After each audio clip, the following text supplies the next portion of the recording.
Hey consumers, what's up? Let's pretend it's still Christmas.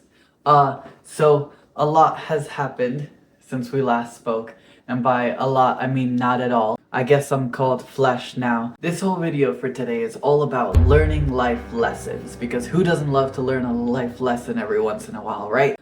Let's say, dear consumer, yes, that's you, right? You're scrolling online, you're looking through, and you're being pelted with a nauseating excess of life-changing art advice. You need to draw in this specific way. You need to draw with this program. You need to use this technique to make the world's best art, right? But you can't help but get this impression of, haven't I seen all this stuff before? This is the 100th video I've seen telling me that using a multiply layer is the easiest way to shade. You've heard it all before, and yet your art still struggles. But really, do you really know what you're learning from these things? See, here's the problem. Here's the problem that I'm delivering to you, dear viewer, dear consumer, is that you're being pelted with excessive information. All these things you see consistently online about how you can improve, and yet you and I and we and us, flesh department and all, we have a tendency to not follow through and exercise this information. So what happens? It gets lost, right? There's a variety of life lessons, some of them related to art and some of them not. But the thing I'm delivering to you is that unless you practice these things and specifically go out of your way to exercise these things and see what works and what doesn't, you won't retain any of that information. Let's show you what I learned. Let's show you the mistakes that the flesh has made. In the year of 2024, don't worry about all the time that passed in between. We are at the top of our drawing game. No, that's not right. We're not drawing at all. And you know why? Because Marvel Rivals came out. And this has completely side-railed any chance of progress that I had planned at all in this life. Why? Because it's a really good game, and it's got a lot of really cool and interesting characters that seems to tantalize the flesh, right? So here's our problem.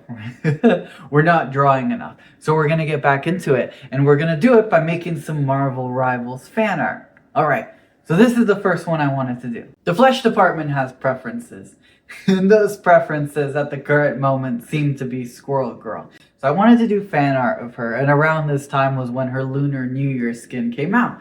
So I wanted to go all in and see if I could do fan art of the character, as one can do. Only one big problem. Here I am, working through the kind of pose that I want to do with her. I kind of have a good idea of what I want her to do. I want her to do this kind of pose where she's like still facing the camera, still maybe at the same time, I wanted to do a pose that was relatively dynamic. Usually when it comes to posing characters, my top usual habit is to scour Pinterest for hours and hours trying to find a specific pose that looks like what I'm going for. And there was a lot of similar ones that had similar angles, but there wasn't quite one that I could find that did that exact thing that I was looking for. And then it hits me.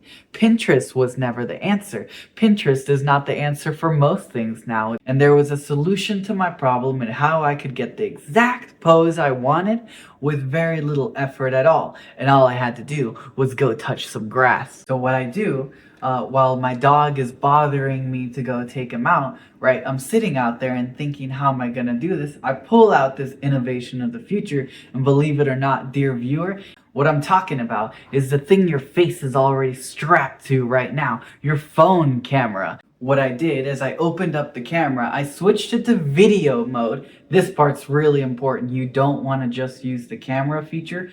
You want to just start recording a video. And then basically what you're going to do, you're going to take your decrepit mortal form and you're going to just straight up do that pose in front of the camera. I did it in an example, but it looks something like this, right? Remember when I said to make it a video and not exactly a camera? So this is really useful for two really important reasons. One, it makes sure you don't have to worry about the timing of the pose in and of itself. You don't want to have to press timer and press shutter over and over. If you have a video, you literally have a playback of that whole motion. At the second really important reason it's important to take a video is because you ever try to do a dynamic pose of like someone swinging a sword or something like that, right? And you're looking at it and you're like, this pose is so great, but it looks stiff.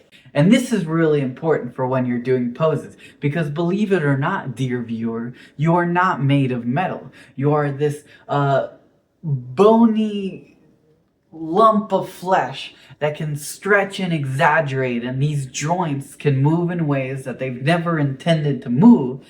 Basically, it means that your body may twist and turn in a direction that you might not even necessarily think about, or might not necessarily be normal for how your body is supposed to turn. As we know of legs, right, they stand straight up and then they bend at the knees. You have a patella, a kneecap, right there, that's stopping you from bending your knee backwards. But check this out. Your body, despite having a joint, can still sort of relatively bend inward despite the joint not being designed for that. This is particularly important for stuff like poses because you might feel like you're standing straight up, but realistically your joints might be bending a little bit back more than what they would normally do. And these kind of secondary little nuanced motions are really important for being able to find more complicated dynamic poses, not only in seeing all the different ways the body can bend that is a little bit unfamiliar, but also in being able to understand how the body flows into itself in a specific motion rather than feeling like each body part is doing its own independent thing. That's part of the reason why you record yourself not only in video, but you also do the motion.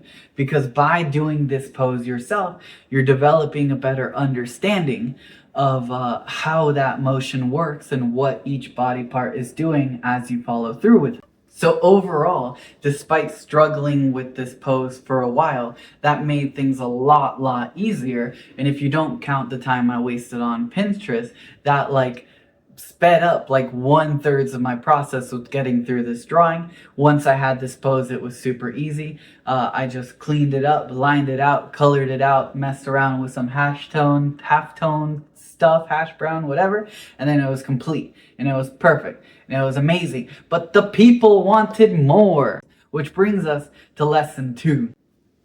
Woo!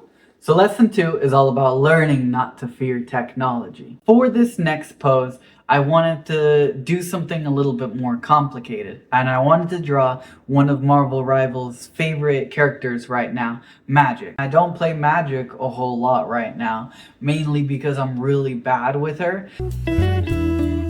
Anyways, back to drawing. So for this pose, I wanted to do something a lot more dynamic than the first one. I wanted to push myself even harder, and there was a huge struggle. This idea being, okay, she's got a huge sword, it's probably really heavy, and she's charging or something, and she's basically dragging the sword behind her, like this. There's just one problem though. I suck at perspective. Doing a drawing of Magik in and of itself is gonna be insanely complicated because she has all that armor. Even just doing a pose with this kind of momentum is pretty difficult. I pulled some inspiration from photos of baseball players to try to get an understanding of how the body sort of stretches and leads, but I was still having a lot of difficulty because I was looking for a dynamic camera angle. I can goof off touching myself in front of a camera all I want, but as soon as you add an interesting dynamic camera angle, everything I've learned just goes totally out the window. I was basically wanting to get this top shot down type camera angle, and it would be very difficult setting up the angle to do that one specific angle that I was looking for, along with doing the exact pose that I was trying to do. Look at how awkward this looks. So I needed to find another solution that wouldn't involve having to goof off with the camera for an hour, because now we're just wasting time again. Introducing innovation of the future, but actually for realsies this time, 3D modeling. So I've always been really skeptical of 3D modeling for a while. And part of this is because I'm a whole Thomas Edison was a witch afraid of technology, having drawn in a sketchbook for most of my life, whatever, that I'm not super familiar with that kind of technology. But there's a few reasons that I generally didn't like 3D models at first. One, Generally, when you're using 3D models, they can feel very stiff. Two, a lot of the time they're very difficult to use and take some tweaking around as far as like pivoting the body and trying to get that exact pose you're looking for, or so I thought, foreshadowing. Three, if you're someone that uses a lot more of a stylized look, those 3D models might not follow the proportions you typically draw in, and so it can be kind of a pain adjusting some default model into the proportions you're looking for the drawing you're trying to do. That was the main this is not to say that any of these reasons are justified. This is more so to say this is the reason I hadn't messed with 3D models before. But I was losing time on this drawing. It was time to face the truth, and it was time to learn how to use 3D models. For this specific drawing, I used Magik Poser, which was free to download. I did wind up giving them some money to get access to the more complicated models, but based off of using them, you don't necessarily have to. I'm going to talk about it in a bit. There are also a lot of other programs that have 3D models that you can manipulate. Some of these are baked into the program, kind of like Clip Studio Paint. The main takeaway I want to get into is that, oh my god, are they worth it? So, I didn't record when I was initially posing the model, but I can probably do like a recreation of it. Posing a 3D model on a software, especially when you're new to it, is not inherently easy. But the time it takes to try and figure out that pose yourself is so much longer than just using the 3D model. Here's an example of what I was getting basically when I was doing the Magik pose without a 3D model, just trying to do it. And it's not like the most terrible pose ever, but the camera is just straight on front forward, which I already didn't want. This is why I wanted to use the 3D, because I needed it in order to do this pose. This is what the Magik sketch wound up looking like when I actually did a 3D model. It was super simple. I learned a little bit about anatomy. I found out in the pose that the hips kind of rotate in a way that isn't super obvious when you're trying to do the pose yourself, right? One of the struggles that I did talk about when it came to the 3D model is I was uncertain about like stylized proportions and stuff like that when it came to the model. This is part of the reason I did wind up paying at least $10. It was $10. Come on, it was $10. You waste $10 on like a bag of chips. I wound up spending $10 on like to get more specific models so that I could use their female model. They have like this subscription service. It's pretty costly. I wouldn't really recommend it. They're not paying me to talk about it, so. But if you don't want to spend the money and you just want to use the default male model, it's not entirely difficult to still use that model to the best of your ability for more stylized work. The biggest thing I would recommend overall is still make the model do the pose that you're looking for, but instead of directly referencing that model, focus more so on breaking down that model into more simplified shapes, whether it's like using a box to figure out the head angle, to the chest angle, to the direction of the hips at its most simple form if you have to. And then from there, once you have basically a mannequin skeleton of the pose, then you can mess around and adjust it to what your style is in the proportions of that or whatever in order to make it do the thing that you want it to do. That's overall what I would recommend. And I still think at least doing that is a lot better than trying to freehand it. Once I had that, I basically just pulled up the screenshot from that 3D model as a reference, and I just mimicked it, right? Whoa, so easy, so amazing. I could even mess with the lighting to try and figure out where the shadows would be cast for the drawing, which wound up saving a bunch of effort in and of itself. From there, it was super easy to finish the drawing. I just used the screenshot as a reference to figure out the posing, got the actual details of Magik's character on top of that, sketched out the armor on top of the anatomy sketch, and basically boom, boom, boom, struggled with the line art for a bit, but hey, we don't talk about that. And then it was all complete, and it was a really good result. I'm honestly impressed. So basically at the end of this, we got 2 fan arts out of it. They came out pretty good. The big thing is, what did we learn? 2 things, 2 really important things. 1, learn technology, and 2, don't be afraid to like use these tips or guides or cheats or whatever, because they make the process easier and maybe you don't have to struggle, right? You see, that's the whole reason that this video exists. That's the whole thing that I'm trying to boil this onto. You have to be able to take all this information that you're being pelted with and turn it into something that you can actually learn from. You're not going to learn from these things unless you try them out. Because unless you try them out, you will never realize that some of these things that you've always thought of as too much or unnecessary could have been saving you hours of work. You have to be able to grow. That's why the teeth rotted out, so that the flesh can grow.